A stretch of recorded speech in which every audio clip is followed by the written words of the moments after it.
What would you do if your own family demanded you postpone your wedding because your stepsister was too fragile to watch you get married? What if they tried to sabotage your relationship 1 week before your wedding day? And what if hiring security guards for your own wedding was the only way to protect yourself from the people who were supposed to love you most?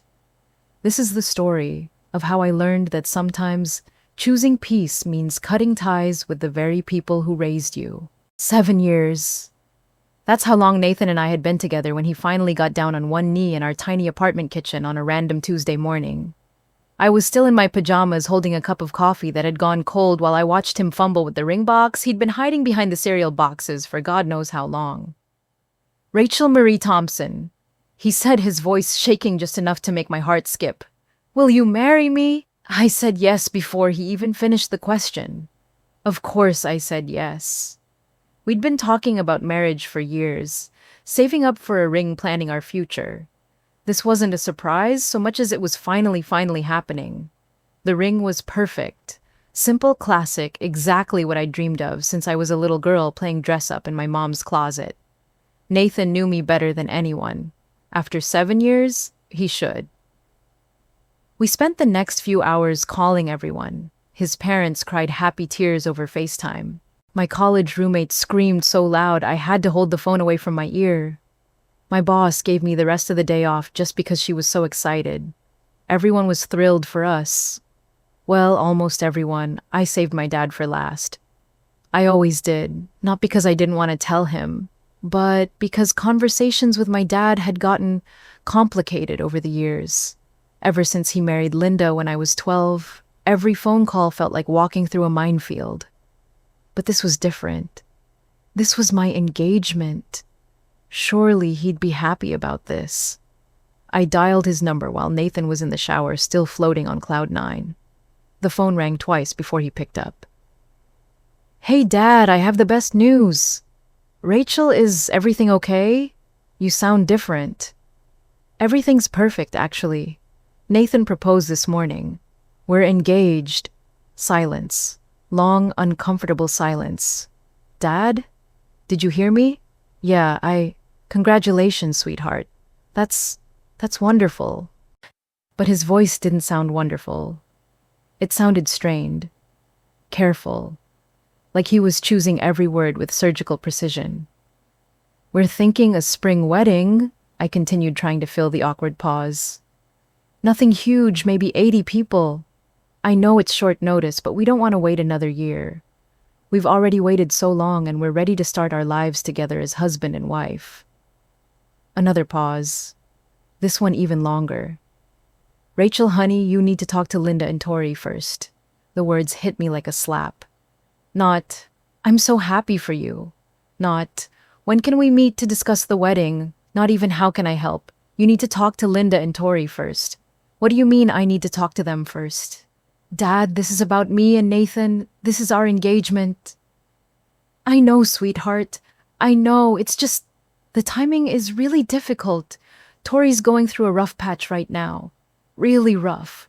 She just got dumped a few weeks ago, right before her own wedding. She's devastated. Linda's been calling it emotional rehab. She's barely eating, barely leaving her room. My stomach dropped. I'd heard about Tori's breakup through the family grapevine, but I hadn't realized it was that serious. Still, what did that have to do with my engagement? I'm sorry to hear that, Dad. I really am. But I don't understand what Tori's situation has to do with Nathan and me getting married. Well, you know how close you two are. Close Tori and I weren't close. We'd never been close. We were polite to each other at family gatherings, sure, but that was about it. We were 4 years apart in age, had completely different interests, different friend groups, different lives. The idea that we were close was something my dad had been pushing for years, but it had never been true. Dad, Tori, and I aren't really that close. You know that. She looks up to you, Rachel. She always has. You're her big sister. Stepsister. I was her stepsister, and that had always felt like an important distinction, at least to Tori, especially when she was younger and would make sure everyone knew that I wasn't her real sister whenever I tried to include her in anything. Look, I feel terrible about what happened to her, I said, trying to keep my voice steady. But Dad, this is my engagement. Nathan and I have been together for 7 years. We're ready to get married. I don't see how that affects Tori. Just talk to them, okay? Before you start making any big plans. Just have a conversation, feel things out. Linda thinks it might be better to wait a little while until Tori's in a better place emotionally. Wait. He wanted me to wait to plan my own wedding because my stepsister was sad about her breakup. Dad, are you seriously asking me to postpone my engagement announcement because of Tori? Not postpone, just be sensitive about the timing. Maybe keep it quiet for a few weeks until she's feeling stronger. You know how fragile she is right now. Fragile. That word again. Tori had been fragile for as long as I'd known her. Every time she didn't get her way, every time life didn't go exactly according to her plan, she became fragile, and everyone in the family had to tiptoe around her feelings. But this was my engagement, my life, my happiness. I'll think about it, Dad, I said, because I didn't know what else to say. I need to go. Rachel, wait. I'm happy for you. I really am. I love you, sweetheart. This is just a complicated time for the family right now. I love you too, Dad. I hung up and stared at my phone.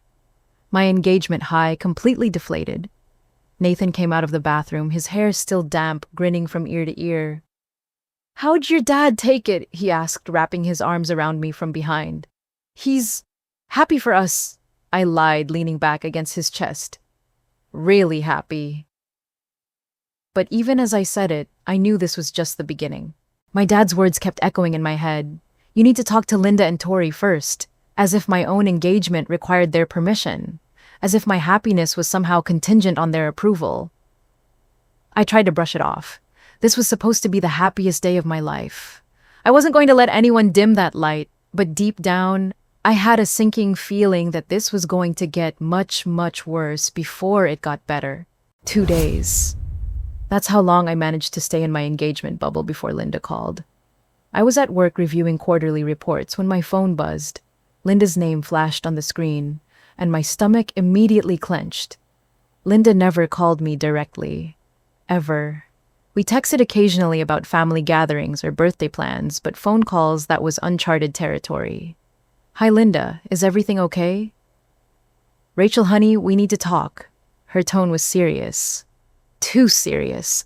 The kind of serious that meant someone had died or the house had burned down. What's wrong? Is Dad okay? Is Tori okay? Your father is fine, but Tori... Rachel, she's not doing well at all. When she heard about your engagement, she completely broke down. I've never seen her like this. My heart sank. She broke down, Linda. I haven't even told her yet. How did she find out? Your father mentioned it.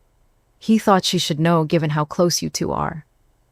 There it was again. That narrative about Tori and me being close. It was like they'd all decided this was true and just kept repeating it until they believed it themselves. Linda, I need to be honest with you. Tori and I aren't really that close. We get along fine at family events, but we don't talk regularly or anything like that. Silence on the other end. Then a sigh. Rachel, I think you underestimate how much you mean to her. She's always looked up to you. You're the successful one, the one who has everything figured out. And right now, watching you get everything she just lost, it's destroying her. Successful one. There it was, the label that had followed me around for years, like it was some kind of burden I was supposed to carry, like my accomplishments were somehow unfair to everyone else. Linda, I'm sorry Tori is hurting. I really am, but I don't understand what you're asking me to do here. I'm asking you to postpone the wedding. The words hit me like a physical blow. I actually had to sit down. I'm sorry, what? Just for a few months until Tori's in a better place emotionally. It would destroy her to watch you get married first, especially so soon after her own wedding fell apart. I stared out my office window, watching people walk by on the street below, living their normal lives, while mine apparently required committee approval. Linda, Nathan, and I have been together for 7 years. 7 years. We've been talking about marriage for years. This isn't some impulsive decision. I know that, sweetheart, and I'm happy for you, I really am. But the timing is just, it's really difficult for Tori right now. The timing, Linda, when would be a good time? When would it be okay for me to get married without it being difficult for someone else? You don't understand how fragile she is right now, Rachel. She's barely eating. She won't leave her room. She keeps saying that everyone gets to be happy except her. I closed my eyes and tried to process what I was hearing. My stepmother was asking me to postpone my wedding because my stepsister was sad about her breakup. It sounded insane even thinking it. Linda, I feel terrible that Tori is going through this. But postponing my wedding isn't going to fix her problems. It would give her time to heal, time to process everything without having to watch her sister get everything she just lost. Sister, not stepsister, sister, as if changing the word would somehow make this request reasonable. I thought back to when I was 12 when my dad first brought Linda and Tori into our lives. I remembered trying so hard to be the perfect big sister, including Tori in everything, inviting her to my friends' sleepovers, sharing my clothes, my books, my space. And I remembered how Tori would look at me with this mixture of resentment and envy, like I was taking up space that should have been hers. I remembered the first time she called me not her real sister in front of my friends. I was 13, she was 9.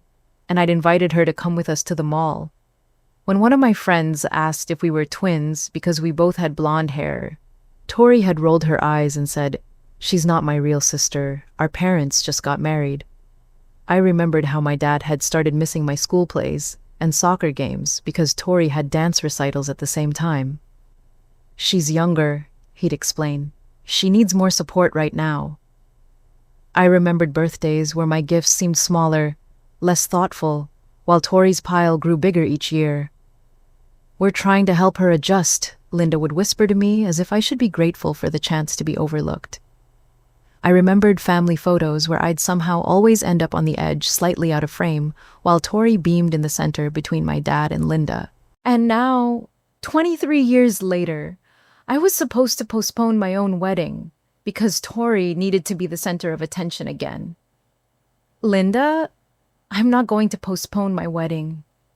Rachel, please, just think about it. Think about your family. I am thinking about my family. I'm thinking about Nathan, who's been waiting 7 years to marry me. I'm thinking about our life together, our future, our happiness. What about Tori's happiness? The question hung in the air like a challenge. What about Tori's happiness? What about mine? Linda, I have to go. I'm at work. Just promise me you'll think about it. Promise me you'll consider what this means for Tori. I'll think about it, I lied because it was easier than continuing this conversation. I hung up and immediately called the one person I knew would understand. Grandma Evelyn, my mom's mother, had been my anchor through every storm in my life. She was 82 years old and sharper than most people half her age. "Grandma, it's Rachel." "Well, hello, my beautiful granddaughter. How's my favorite engaged woman?" Just hearing her voice made me feel better. "Actually, that's why I'm calling. I need to talk to someone about something crazy that just happened." "I'm all ears, sweetheart." I told her everything. The phone call with my dad, Linda's request, the whole insane suggestion that I postpone my wedding for Tori's feelings. When I finished, there was a long pause. "Sweetheart, are you actually considering this?" "I don't know, Grandma. Part of me feels guilty. What if Tori really is as fragile as they say? What if my wedding really would hurt her?" "Rachel Marie Thompson, let me tell you something. I've been watching this family dynamic for 11 years now, ever since your father married Linda. And what I've seen is a pattern. They've always tried to make you small to make her shine." The words hit me like a lightning bolt. "Make me small to make her shine." That was exactly what it felt like. Remember when you graduated summa cum laude from college? Grandma continued. And instead of celebrating you, Linda spent the entire dinner talking about how Tori was struggling with her sophomore year grades and needed extra support. I did remember my college graduation dinner where I barely got to talk about my own accomplishments because we were too busy discussing Tori's academic probation. Remember when you got promoted to manager at 25? And your father's response was to worry about how that might make Tori feel since she was still job hunting. I remembered that too. Instead of congratulating me, my dad had asked me to downplay my promotion at family gatherings so Tori wouldn't feel bad about her own career struggles. Sweetheart, I'm going to ask you something and I want you to really think about your answer. In the last 10 years, how many times have you made yourself smaller, quieter, less successful to protect Tori's feelings? I thought about it. The job promotions I'd barely mentioned, the raises I'd kept secret, the achievements I'd downplayed, the times I'd changed the subject when people asked about my life, because I could see Tori getting uncomfortable. Too many times to count. Grandma, what if they're right? What if I am being selfish? Honey, getting married after 7 years with a wonderful man isn't selfish. It's life. It's your life, and you have every right to live it without asking permission from people who've never shown you the same consideration. She was right. When had anyone in my dad's family ever considered my feelings when making their decisions? When Tori decided to get engaged 6 months ago, had anyone asked if it might be difficult for me watching my younger stepsister get married first? When Linda redecorated my childhood bedroom to turn it into Tori's craft room, had anyone asked how I felt about losing that space? Of course not, because my feelings had never been the priority. You know what this is really about, don't you? Grandma continued. What do you mean? This isn't about protecting Tori's feelings. This is about control. It's about making sure that even in your happiest moment, you remember your place in that family hierarchy. The truth of it hit me like a punch to the gut. This was about making sure I knew that even my engagement, even my wedding wasn't really mine. It was subject to approval, to timing, to everyone else's comfort level. What should I do, Grandma?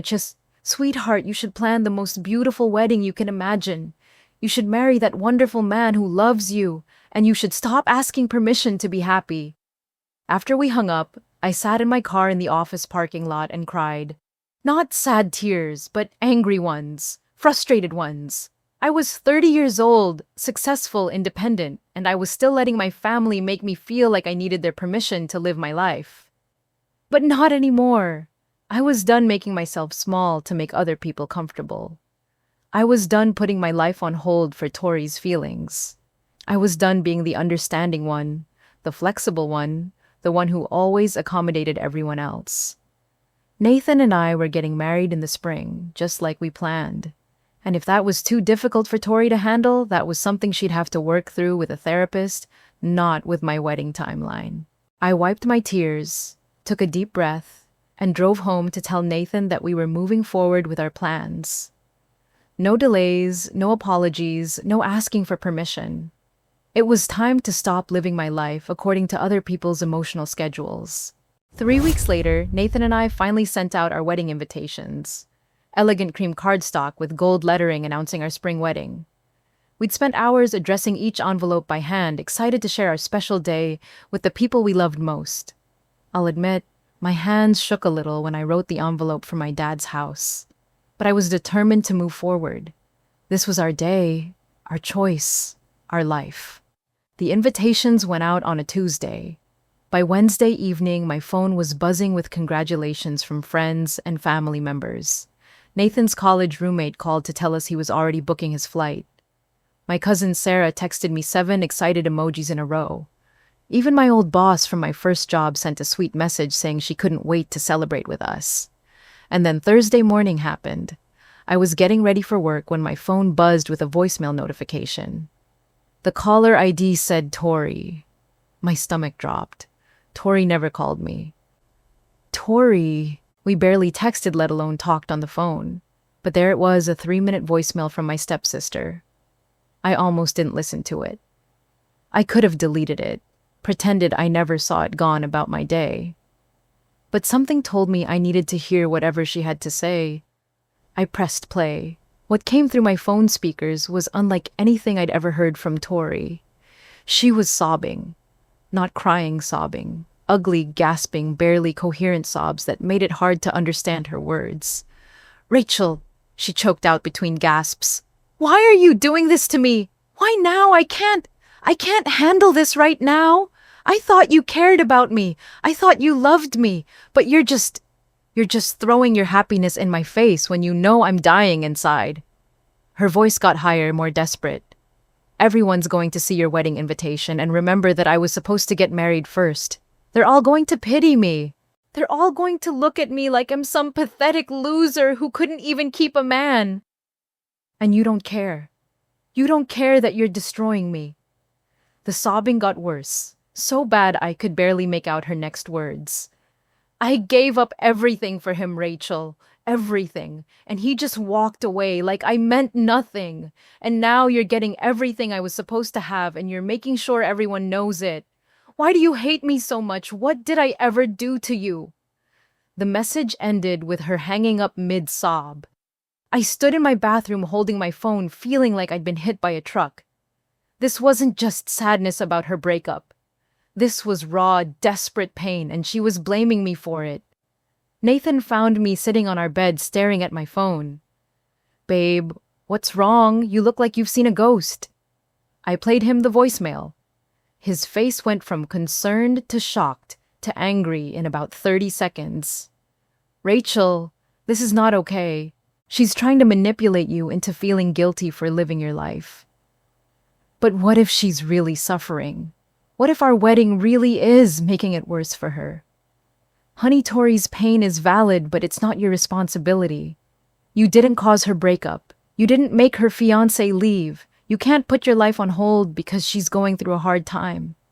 He was right logically, but emotionally, I felt like I was drowning in guilt. That afternoon, my phone started buzzing with text messages. Not congratulations this time. These were from family members I barely talked to, relatives I saw maybe once a year at Christmas. The first was from my dad's sister, Aunt Margaret.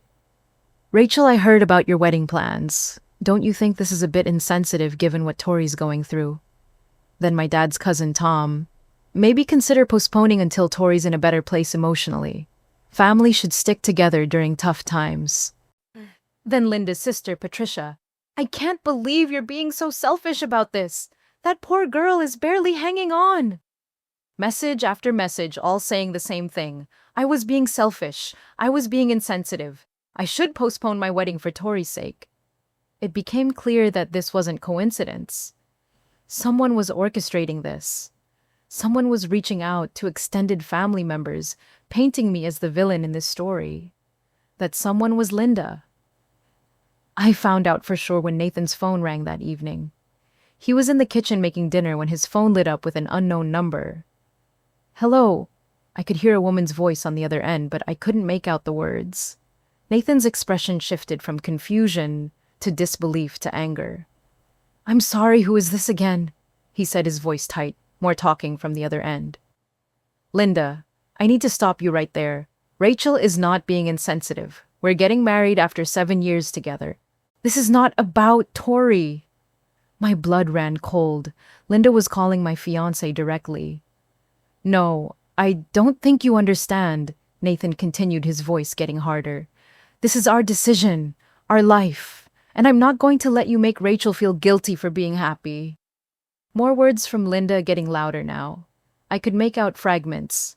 Family, devastated, selfish. "Linda, I'm going to hang up now. Don't call this number again." He ended the call and turned to me, his face flushed with anger. "She just spent 10 minutes telling me what a terrible person you are for planning our wedding. She said I needed to talk sense into you and make you see how much pain you're causing Tori." I felt sick. Linda had gone around me entirely, trying to get my own fiancé to pressure me into postponing our wedding. What did she say exactly? "She said Tori is having panic attacks every time she thinks about your wedding. She said you've always been jealous of Tori, and this is your way of getting revenge. She said a good sister would put family first. Jealous of Tori. The accusation was so absurd, it was almost funny. What exactly was I supposed to be jealous of? Her string of failed relationships, her inability to hold down a job for more than 6 months, her constant need for everyone else to manage her emotions. But then Nathan told me something that made my blood freeze. She also said something really weird about me. She said Tori mentioned that I used to flirt with her at family gatherings, and that maybe this whole wedding is me trying to make Tori jealous. The room started spinning. She said what? I know it's insane. I've barely spoken to Tori at family events. Maybe polite small talk, but flirting never. Not once. The idea is ridiculous. But I knew what was happening here. Tori was starting to plant seeds, create a narrative where Nathan and I were the villains, and she was the victim of some elaborate scheme to hurt her. That night, I couldn't sleep. I kept thinking about the voicemail, the text messages from relatives Linda calling Nathan directly. This wasn't just about postponing a wedding anymore. This was character assassination. The next morning, I made a decision. If they were going to paint me as the villain, I was going to start protecting myself. I began screenshotting every text message, saving every voicemail, documenting every interaction. Because I had a feeling this was just the beginning. Over the next few days, more family members reached out. Each conversation followed the same script. They'd heard Tori was devastated. They thought I was being insensitive. Maybe I should consider postponing. When I asked how they'd heard about Tori's situation, the answer was always the same. Linda had called them. Linda had filled them in. Linda had asked them to reach out to me. Linda was running a full-scale campaign to pressure me into postponing my wedding. But the worst part came 3 days later when my cousin Emma called me. Rachel, I need to tell you something. I was at Mom's house yesterday and Linda called while I was there. She was asking Mom to convince you to postpone the wedding. Okay, that's not surprising at this point. But Rachel, she said something really strange. She said that Tori told her Nathan used to hit on her at your family Christmas party last year. She said Tori felt uncomfortable, but didn't want to cause drama by saying anything. My heart stopped. Hit on her? Nathan barely acknowledged Tori at family events, let alone hit on her. Emma, that's not true. Nathan and I were together the entire Christmas party. We barely left each other's side. I know that's why I'm calling you. The whole thing felt off, but Rachel, Linda is telling people this story. She's making it sound like there's some kind of love triangle going on. After Emma hung up, I sat in my car and tried to process what was happening.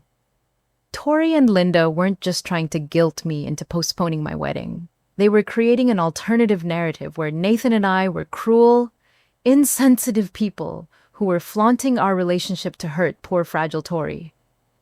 And worse, they were trying to create some twisted story where Nathan had romantic feelings for Tori, making our engagement somehow inappropriate or hurtful to her. I called Grandma Evelyn. Sweetheart, you sound upset. I told her everything. The voicemail, the family pressure campaign, Linda, calling Nathan, and now the implications about Nathan flirting with Tori. When I finished, there was a long silence. Rachel, this is emotional abuse. The words hit me like a slap. What do you mean? I mean they're using guilt manipulation and now false accusations to control your behavior. They're trying to make you feel so terrible about your own happiness that you'll sacrifice it to make them comfortable. But what if Tori really is as devastated as they say? Sweetheart, even if she is, that doesn't make their behavior okay. Adults don't get to control other people's life choices because of their own emotional problems. She was right. Even if Tori was genuinely struggling with my engagement, that didn't give her or Linda the right to launch a family-wide campaign to pressure me into postponing my wedding. What should I do, Grandma? Document everything. Save every message, every voicemail, every phone call, and don't engage with their drama. The more you try to defend yourself, the more ammunition you give them. I feel like I'm going crazy. Like maybe I really am being selfish. Honey, getting married is not selfish. Planning a wedding is not selfish.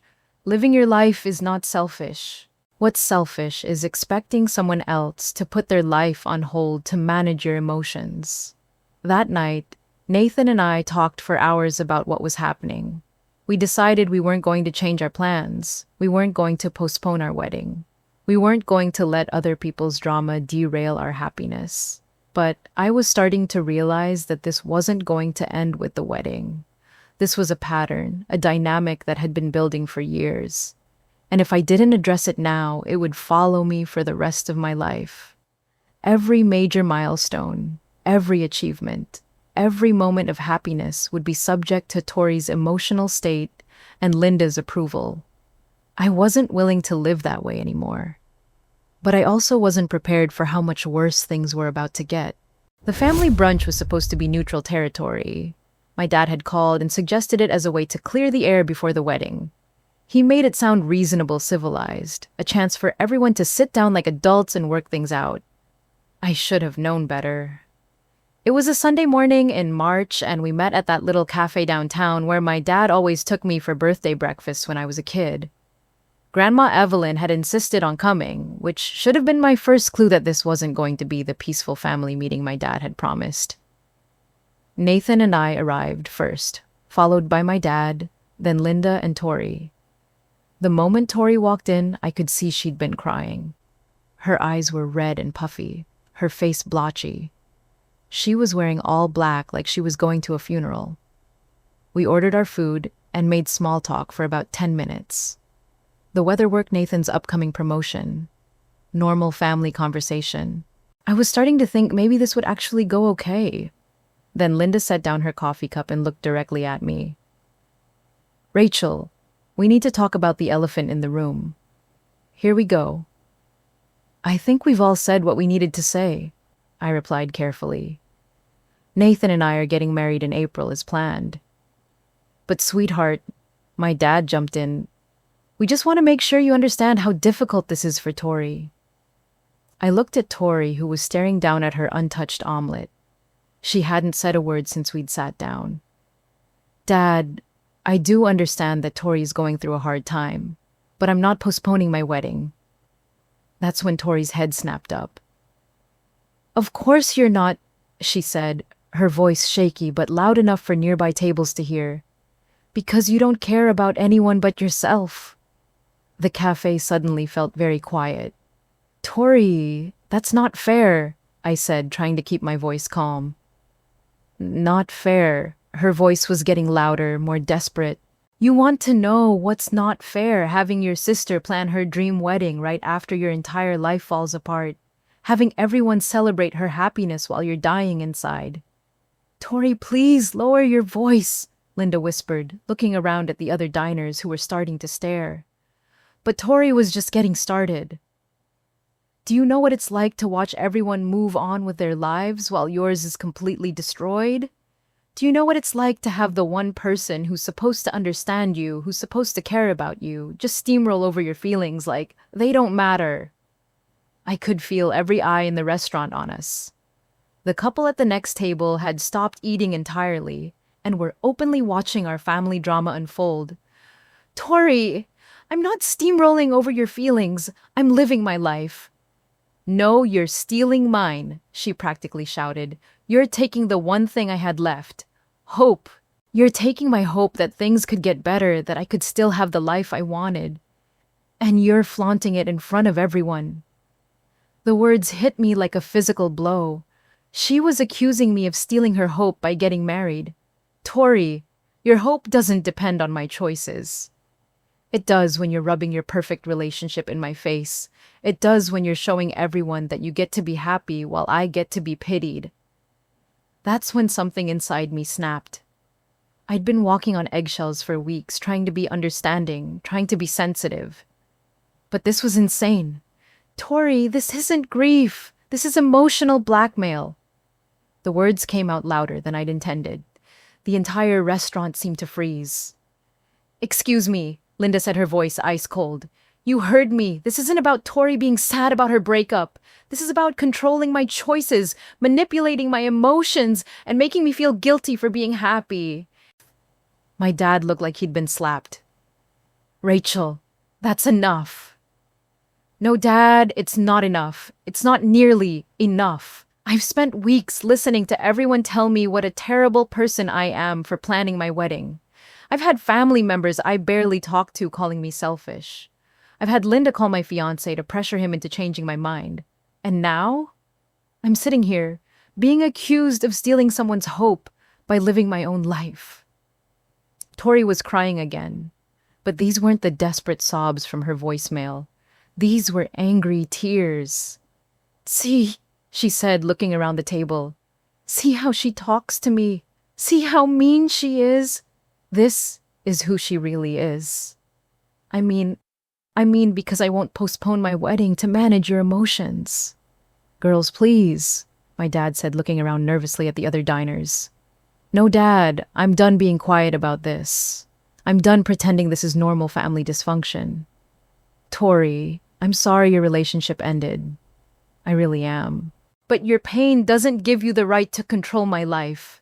I'm not trying to control your life, Tori shot back. I'm trying to survive it.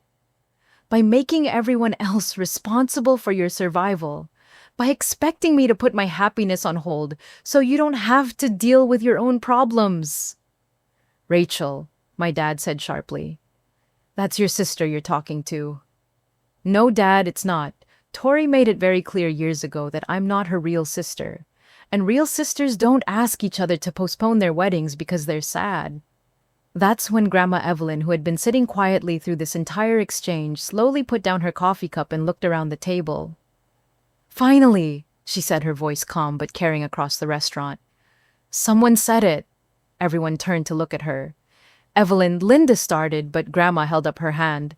No, Linda, I've been watching this family dynamic for 11 years, and I've kept my mouth shut because it wasn't my place. But what I just witnessed is emotional abuse, plain and simple. The word abuse hung in the air like a bomb. Mom, please, my dad said. Paul, your daughter is 30 years old. She's been with Nathan for 7 years. She has every right to get married when she chooses without asking permission from anyone. The fact that you think otherwise is a bigger problem than Tori's breakup.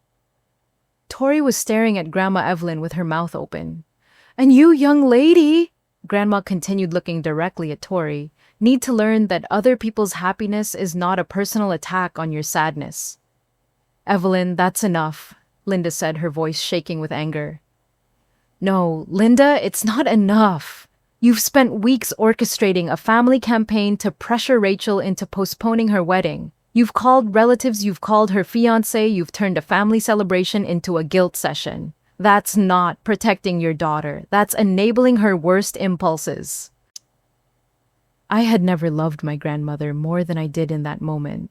The rest of the brunch was a disaster. Tori left crying Linda, following close behind after calling Grandma Evelyn interfering and inappropriate. My dad stayed long enough to tell me he was disappointed in how I'd handled things and hoped I'd reconsider my attitude. Nathan and I drove Grandma Evelyn home in stunned silence. When we pulled into her driveway, she turned to me. Sweetheart, I'm proud of you for standing up for yourself. But you know this isn't over, right? I knew. I'd crossed a line today, and there would be consequences. That evening, I sat at my kitchen table with my laptop and drafted the hardest email I'd ever written. Dad, Linda, and Tori. After today's conversation, I've made a decision about our wedding. Linda and Tori, you are no longer invited.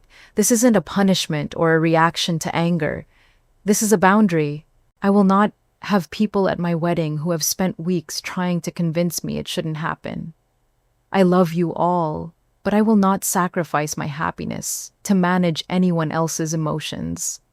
I will not postpone my life to accommodate other people's problems, and I will not allow my wedding day to be overshadowed by drama and manipulation. Dad, you are still invited, but if you choose to boycott in solidarity with Linda and Tori, I'll understand. This decision is final and non-negotiable. Rachel. I read it 3 times before hitting send. My hands were shaking as I pressed the button, but I felt lighter than I had in weeks. Within an hour, my phone started ringing. First, my dad, then Linda, then relatives I hadn't heard from in months. I let every call go to voicemail. The messages were predictable. I was tearing the family apart. I was being vindictive. I was punishing Tori for being vulnerable. I was choosing strangers over family. But mixed in with the criticism were surprising messages of support. My cousin Emma called to say she was proud of me. Nathan's sister texted to say she'd always thought my family treated me poorly. Even my old college roommate, who barely knew my family, sent a message saying she thought I was doing the right thing. The next few days were a whirlwind of family drama. Some relatives chose sides. Others tried to play mediator. A few family members who had initially criticized me quietly reached out to say they understood my decision. My dad called every day for a week, alternating between trying to guilt me into changing my mind and begging me to think about the family. But I was thinking about the family. I was thinking about my future family with Nathan. I was thinking about the family I wanted to build based on respect and support rather than manipulation and guilt. I was thinking about breaking the cycle that had kept me small for so many years. And for the first time in my adult life, I was putting my own happiness first. It felt terrifying and liberating at the same time. 1 week before my wedding, I thought the worst was behind us. The family drama had settled into a cold war of sorts. My dad wasn't speaking to me. Linda had blocked me on social media, and Tori had apparently told everyone I was dead to her. But I was okay with that. I was planning my wedding. Nathan was excited, and our friends were rallying around us with incredible support. I felt like I could finally breathe again. I should have known it was too quiet. It was Thursday evening, exactly 7 days before our wedding. Nathan and I were on the couch going over last-minute details with our wedding planner over video call. Seating charts, music cues, timeline adjustments. Normal pre-wedding stuff that felt exciting rather than stressful. Nathan's phone was sitting on the coffee table next to mine when it buzzed with a text notification. He glanced at it, frowned, and picked it up. "Who's texting you?" I asked absently, still focused on the seating chart. "It's Tori." My blood went cold. "Tori, why is Tori texting you?" Nathan opened the message and his face went white. "Rachel, you need to see this." He handed me his phone. The message was from Tori's number sent just minutes ago. "Nathan, I know Rachel uninvited me from the wedding, but I need to talk to you. There are things about her you don't know. Things she's hidden from you. Can we meet? I'm worried about you." I stared at the screen, my heart pounding. "What the hell is this?" Before Nathan could answer, another message came through. "I've been thinking about our conversation at Christmas. You seemed so unhappy with her. I could see it in your eyes. You deserve better than someone who treats family the way she treats me." "What conversation at Christmas?" I asked, my voice getting higher. "Nathan, what is she talking about?" "I have no idea. We didn't have a conversation at Christmas. I barely spoke to her at all." Another message popped up. "I know you probably feel loyal to her, but you saw how cruel she was to me at brunch. That's the real Rachel, the one she hides from you, the one who's cold and selfish when she doesn't get her way." I watched in real time as my stepsister tried to destroy my relationship 1 week before my wedding. "She's trying to manipulate you," I said, my hands shaking. "She's trying to break us up." Nathan put his arm around me. "Rachel, this is insane. She's completely making this up." Another message. "I know this is hard to hear, but I care about you too much to watch you make this mistake. She's not the person you think she is." And then, "Remember when you told me you sometimes wondered if you were settling?" I remember that conversation. "You seemed so sad." "I never said that," Nathan said, his voice getting angry. "I have never not once told Tori or anyone else that I was settling. This is completely fabricated." Another message. "I'm free tonight if you want to talk. I think you need to know the truth about who you're marrying." I was shaking now, watching my stepsister try to sabotage my marriage in real time. This wasn't grief or emotional fragility. This was calculated destruction. Screenshot everything, I said, grabbing my own phone. Screenshot every single message. Nathan started screenshotting while I opened my camera and took photos of his phone screen as backup. We documented every message as they came in, and they kept coming. I never wanted to tell you this, but Rachel talks about you differently when you're not around. She complains about you constantly, says you're too passive, not ambitious enough. That's a complete lie, I said, my voice breaking. I have never, ever said anything like that about you. Rachel used to have feelings for my ex-fiancé. She never got over him. That's why she's been so vindictive about my breakup. What, I met your ex-fiancé exactly twice? And I thought he was a pretentious ass both times. The messages were coming faster now, each one more desperate and damaging than the last. She's marrying you to prove a point, to show the family that she can get a husband when I couldn't. You're just a trophy to her. Nathan was staring at his phone in disbelief. This is unhinged. She's completely unhinged. I know you love her, but she doesn't love you the way you deserve to be loved. She loves the idea of winning, of being better than me. That's when I lost it. Give me your phone, I said. Rachel, don't respond. Don't engage with this. Give me your phone, Nathan. He hesitated, then handed it over. I typed one message. This is Rachel. I can see everything you're sending. Screenshot evidence has been sent to my father and Linda. Stop contacting my fiancé. The response came immediately. Of course you're monitoring his phone. Controlling much. I turned off Nathan's phone and threw it onto the couch. She's trying to destroy us, I said, starting to cry. 1 week before our wedding, she's trying to destroy us. Nathan pulled me into his arms. She can't destroy us, Rachel. This is obviously the desperate act of someone who's lost all perspective.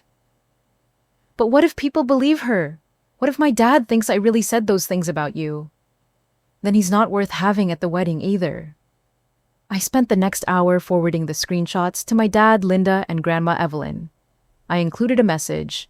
This is what Tori sent to Nathan tonight, 1 week before our wedding. I'm sending this for transparency. I will not be responding to any messages about this situation. Linda responded within minutes. Tori is in pain. You've pushed her to a breaking point. This is what happens when you abandon family. My dad didn't respond at all, but Grandma Evelyn called within 5 minutes. Sweetheart, I got your message. Are you okay? No, Grandma, I'm not okay. She's trying to break up my relationship 1 week before my wedding. What she's doing is unconscionable, and the fact that Linda is defending it tells you everything you need to know about that family dynamic. What if she shows up at the wedding? What if she tries to cause a scene? Then we'll be ready for her. Do you have security planned? We have a coordinator, but not actual security. You need actual security, sweetheart.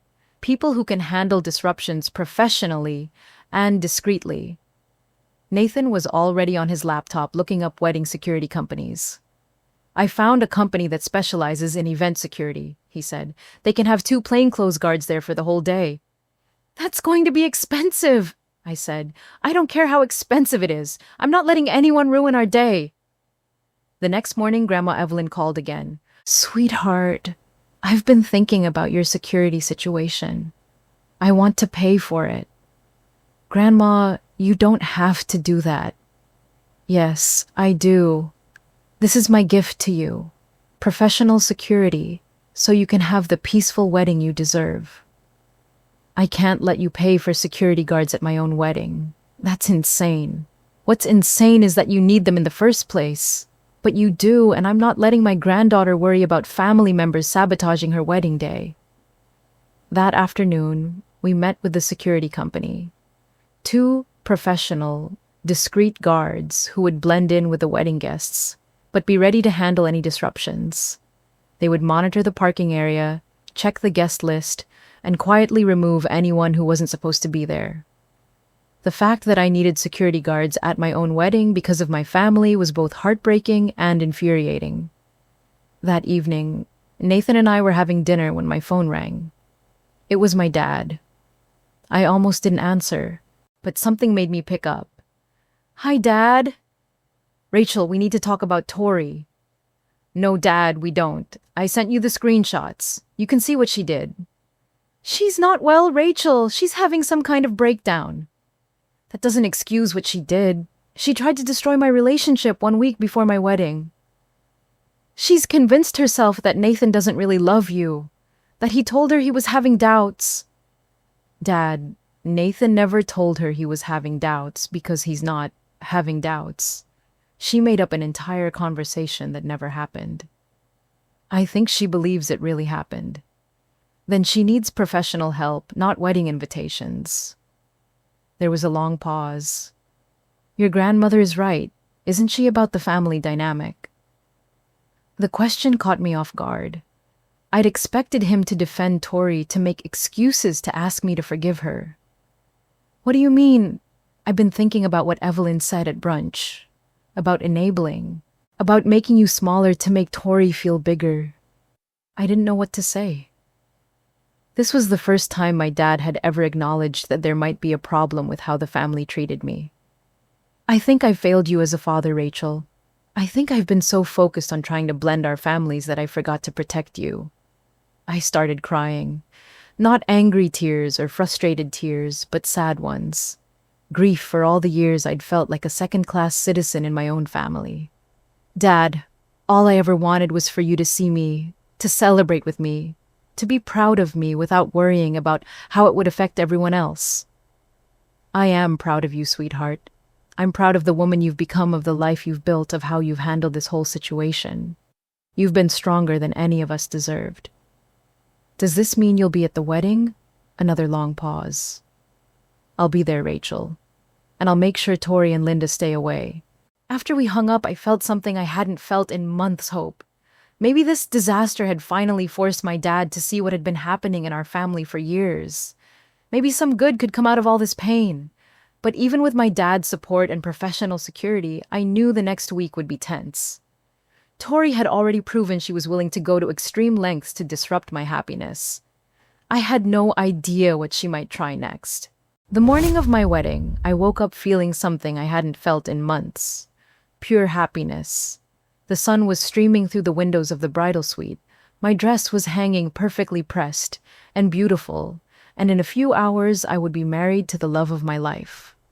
For the first time since this whole nightmare began, I wasn't thinking about family drama, or manipulation, or guilt. I was thinking about Nathan, about our future, about the life we were about to start together.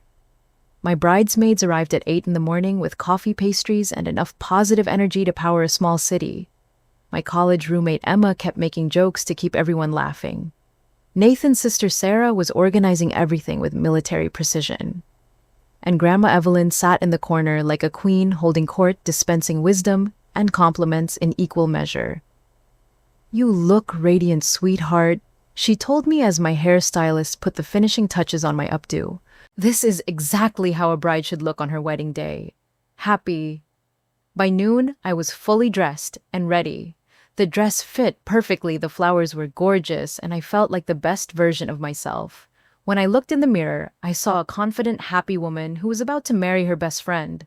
That's when my phone buzzed with a text from Marcus, one of our security guards. 2 women just arrived claiming to be family, Linda and Tori. They're not on the guest list. We're handling it. My stomach dropped. Despite everything my dad had said about keeping them away, despite the security measures, despite the boundaries I'd set, they'd shown up anyway. "Everything okay?" Emma asked, noticing my expression. "Linda and Tori are here. Security is dealing with it." The room went quiet. All of my bridesmaids knew the whole story. They'd watched me stress about this family situation for months. "Do you want me to go handle it?" Sarah asked, already reaching for her shoes. "No," I said, surprising myself with how calm I sounded. "No, this is exactly why we hired security. Let them do their job." Another text from Marcus. "Tori is becoming increasingly agitated. She's demanding to speak with you. We're maintaining distance, but she's getting loud." I handed my phone to Emma. "I don't want to see any more updates unless it's an emergency. This is my wedding day, and I'm not letting them ruin it." 20 minutes later, we were loading into the cars to head to the ceremony venue. As we pulled out of the hotel parking lot, I could see Marcus talking to two women near the entrance. Even from a distance, I could see one of them gesticulating wildly. I turned away and focused on my bridesmaids, who immediately launched into a series of funny stories about Nathan to distract me. We arrived at the venue 15 minutes before the ceremony was supposed to start. Everything looked perfect. The flowers, the lighting, the chairs arranged in neat rows. About 70 people were already seated, and I could see Nathan standing at the altar in his navy suit, looking nervous and excited. My dad was waiting for me in the bridal room, looking handsome in his tuxedo but clearly stressed. "Rachel, I need to tell you something. Dad, whatever it is, can it wait until after I'm married?" Linda and Tori tried to get in. Security stopped them at the gate. "I know. Marcus texted me. Are they gone?" "Yes, but Tori made quite a scene. She was screaming that you'd regret this, that you were making the biggest mistake of your life. She said Nathan didn't really love you." I took a deep breath. 6 months ago, hearing that would have sent me into a panic spiral. Today, it just made me sad for her. "Dad, I'm going to ask you something and I need you to be honest. Do you think Nathan loves me?" "Of course he loves you, sweetheart. Anyone can see that. Do you think I'm making a mistake marrying him?" "Absolutely not. He's perfect for you. Then Tori's opinion doesn't matter, does it?" My dad smiled for the first time in weeks. "No, it doesn't." The music started, and suddenly everything else faded away. I walked down the aisle holding my dad's arm, looking directly at Nathan, who was grinning like he'd won the lottery. When he saw me, his eyes filled with tears of pure joy. The ceremony was everything I dreamed it would be. Our officiant told our love story, we exchanged vows that made everyone cry, and when Nathan kissed me as my husband for the first time, the entire crowd erupted in cheers. Not once during the ceremony did I think about who wasn't there. I was too busy being present for who was. The reception was magical, dinner was delicious, the band was perfect, and our friends and family celebrated us with genuine love and excitement. My dad walked me around to every table, introducing me as my daughter, the bride, with obvious pride. When it came time for toasts, Grandma Evelyn stood up with a champagne glass in her hand. The room quieted down as she cleared her throat. "I've known Rachel since the day she was born," she began, "and I've watched her grow into an extraordinary woman. But what I'm most proud of is what I've seen her do in the last few months." She looked directly at me. "Rachel has learned one of life's most important lessons, the difference between family and people who happen to be related to you. She's learned that choosing peace over pity isn't selfish, it's survival. She's learned that you can love people and still refuse to let them hurt you." The room was completely silent. So here's to Rachel and Nathan, to choosing love over obligation, to choosing happiness over guilt, to choosing peace over drama, and to building a family based on respect, support, and genuine care for each other's well-being. She raised her glass. "To choosing peace over pity." Ah! The entire room erupted in applause. People were crying, cheering, and raising their glasses. It was the perfect toast for the perfect day. Later that evening, as Nathan and I were slow dancing to our last song, I saw my dad approaching us. The band was playing something soft and romantic, and the lighting was dim and dreamy. "Mind if I cut in for one dance?" he asked Nathan. Nathan smiled and stepped back, letting my dad take his place. We danced in comfortable silence for a minute before my dad spoke. "I owe you an apology, Rachel. A big one." "Dad, it's okay. We don't have to do this now." "Yes, we do. I let Linda and Tori manipulate me into pressuring you about your own wedding. I let them convince me that their emotions were more important than your happiness. That was wrong." I could feel tears starting to form. "I chose them over you, and I'm sorry. I chose keeping the peace over protecting my daughter, and I'll regret that for the rest of my life." "I forgive you, Dad. I don't know if I deserve that forgiveness, but I want you to know that I see it now. I see how they've treated you, how they've made you feel like you had to earn your place in the family. That ends now." The song was ending, and Nathan was waiting to dance with me again. "Dad, I love you." But I can't keep having this conversation over and over. If you want a relationship with me, it has to be separate from Linda and Tori. I can't do the family group dynamic anymore. He nodded. I understand. And I accept that. Nathan took my hand for our final dance, as husband and wife. As we swayed to the music, I felt lighter than I had in years. I'd married my best friend, celebrated with people who truly loved us, and finally set boundaries that would protect my peace. When the song ended and the reception started winding down, I made one last decision. I pulled out my phone and scrolled to my dad's contact information. For a moment, I hesitated, but then I thought about everything that had happened, everything that had been said, and everything I needed to protect going forward. I blocked his number, not out of anger or spite, but out of self-preservation. I was choosing my peace over their drama, my happiness over their manipulation, my future over their dysfunction. As Nathan and I walked out of the reception venue under a shower of sparklers and good wishes, I felt something I hadn't felt since I was a child. Complete freedom. I was free to be happy without permission, free to celebrate without guilt, free to live my life without constantly managing other people's emotions. Nathan squeezed my hand as we reached our car. Any regrets, Mrs. Harrison? I looked back at the venue one last time, then at my new husband's face in the sparkler light. Not a single one. And for the first time in my adult life, that was completely true. Sometimes, the hardest lesson we learn is that family isn't always about blood relations. It's about the people who celebrate your happiness, instead of trying to dim your light. What do you think about Rachel's choice to cut ties with her family? Have you ever had to choose your peace over family pressure? Share your thoughts in the comments below. And if you want to hear more stories about breaking free from toxic family dynamics, hit that subscribe button and the bell icon so you never miss an episode. Thanks for listening, and remember, you don't need anyone's permission to be happy.